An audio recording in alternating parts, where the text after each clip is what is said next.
Una-una gusto ko lang pong magpasalamat sa iyo, Miss Joey, for sharing your platform to voice out yung mga sentiments ng mga Pilipino. And panawagan ko lang kay Bongbong Marcos, no?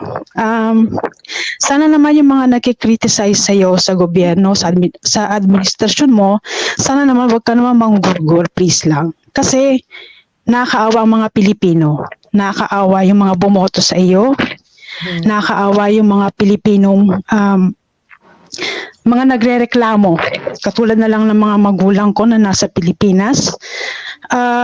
Ang tatay ko, Marcos loyalist siya. Dismayado siya na binoto kanya. Kasi isa rin siya sa mga naghahangad ng continuity. Kaso binigo mo siya. Kaya nga sabi nga ng tatay ko, dismayado ako na binoto ko si Bongbong Marcos kasi yung mga pinangako niya noong nangangampanya siya, baliwala lahat eh. Kasi ang tatay ko, tawag nito, kinakampanya kasi si Bongbong sa social media. Nangaaway siya ng mga against kay Bongbong Marcos. Pero ano yung mga ginawa niya ngayon? Baliwala na.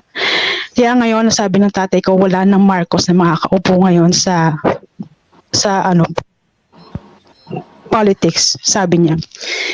Kaya ngayon, sana naman Bongbong Marcos, Pangulong Bongbong Marcos, pakinggan mo ang mga hinaing ng mga Pilipino. Hindi ito para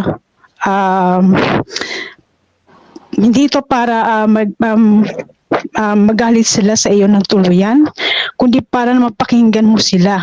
Hindi yung papakinggan mo lang ay yung mga ahas o yung mga demonya na nasa paligid mo. At sana naman Bongbong Marcos, pakinggan mo ang mga Pilipino.